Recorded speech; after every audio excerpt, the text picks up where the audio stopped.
Sophie, ça va toujours? Oui, très bien. Bon, cette fois, tu nous parles du rangement de printemps. Oui. Ah oui, parce que le printemps est arrivé, sur le calendrier, c'était dimanche. Et puis dans les jardins, dans les parcs, on voit que ça fleurit partout, Ça y est. c'est vraiment très sympa. Et le printemps, c'est le renouveau. Et du coup, ça nous donne aussi des envies de renouvellement à la maison, des envies de changement. Et avec le printemps vient le ménage de printemps traditionnel. Mais comment faire du ménage si on n'a pas rangé? Si les placards débordent, s'il y a des petits tas de bazar accumulés un peu partout, c'est pas possible. Donc c'est pour ça que moi je parle de rangement de printemps, parce que ça va avec le ménage de printemps. En quoi ça consiste alors? Eh bien, ça consiste à aller chercher dans tous les petits espaces qu'on a oubliés pendant toute l'année, en haut des placards, des armoires, des étagères haut placées, le bas des penderies, le tiroir de la table de chevet, les grands coffres, les paniers un peu fourre-tout. Tous ces endroits où pendant toute l'année, on a mis des objets en disant « je verrai plus tard », je mets ça pour l'instant en attendant. Je connais ça, oui. En attendant, on ne sait pas quoi. Je ne me sens pas concerné. Très bien. Et puis c'est aussi l'idée des objets qu'on a un peu perdu de vue, oubliés pendant un an et qu'on n'a pas utilisés pendant un an. C'est des vêtements dans le dressing qui n'ont pas bougé, c'est des appareils d'électroménager ou de la vaisselle. C'est que des objets, ça fait un an qu'ils sont là, ils prennent la poussière, même dans des placards, parce que les placards, la poussière rentre aussi. Et c'est le temps de faire le point, bon, est-ce que vraiment j'en ai besoin? L'intérêt de tout ça, c'est qu'on va tout de suite gagner de la place et qu'on va pouvoir réorganiser les objets de manière plus fonctionnelle pour se faciliter le quotidien. C'est que du coup, on va avoir un logement qui va être plus facile à garder propre et ranger tout le reste de l'année. Et puis, qu'on se sent tout de suite beaucoup mieux chez soi. Enfin, moi, j'en suis convaincue. Alors, est-ce que tu peux nous donner quelques principes pour que ça se passe bien, justement? Oui, pour que ça se passe bien.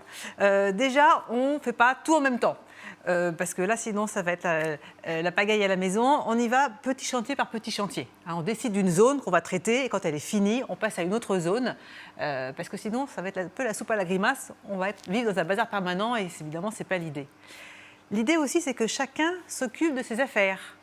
Les enfants, dans leur chambre, s'occupent des vêtements, des livres, des jouets, etc. Madame s'occupe de ses chaussures, ses produits de beauté, monsieur de son dressing, etc. Et ensuite, pour les parties communes, là, on se met d'accord qui fait quoi. Ce qui est important ensuite, c'est une fois qu'on a tout trié, nettoyé, qu'on va remettre les objets à leur place, de réfléchir au fonctionnement. De réfléchir à qui va utiliser tel ou tel objet. Et en particulier les enfants, bien souvent, on laisse les objets trop haut placés pour eux et du coup, ou leur rangement, ils ne peuvent pas s'en occuper.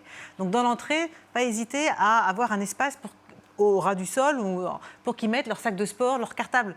Si on ne veut pas que le sac de sport il traîne toute la journée dans l'entrée, leur trouver une place dédiée, comme ça ils pourront facilement les ranger. Ou dans la cuisine, leur bol, leur petit déjeuner préféré, leur goûter, qu'ils l'aient à portée de main. Comme ça, ils peuvent le prendre tout seuls, sans avoir besoin d'appeler les adultes. Et du coup, ils gagnent aussi en autonomie. Alors, en détail, comment faire? Eh bien, comment faire? On peut aller sur mon site internet. Je vous ai mis spécialement des fiches thématiques de rangement de printemps. Donc, ça va être la cuisine, la salle de bain, le dressing, même l'ordinateur. Je vous ai mis comment ranger votre ordinateur. Ah, ça, c'est pas mal pour le coup. Oui, parce que ça aussi, c'est du rangement numérique. Très pratique, ça. Ça se voit pas, mais ça m'intéresse. Ça t'intéresse? Ça prend beaucoup de place. Aussi.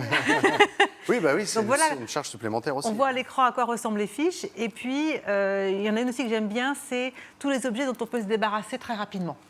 Là, voilà, s'il y avait, on ouvre un placard et s'il fallait repérer les objets, c'est de la vaisselle ébréchée, c'est des vêtements troués, c'est un appareil électroménager qui ne marche pas, on sait qu'il ne marche pas. Les brocantes vont bientôt recommencer. C'est aussi l'occasion de pouvoir alimenter son stand sur une brocante. Donc, on va vendre en brocante, on évite d'acheter. Eh ben, S'il vous plaît. c'est dit. Merci beaucoup, Sophie. Et si on veut faire appel à toi et à tes conseils, rendez-vous sur ordolis.fr. C'était écrit juste ici. On te retrouve aussi sur les réseaux sociaux, Facebook, LinkedIn et sur YouTube. Merci beaucoup, Sophie.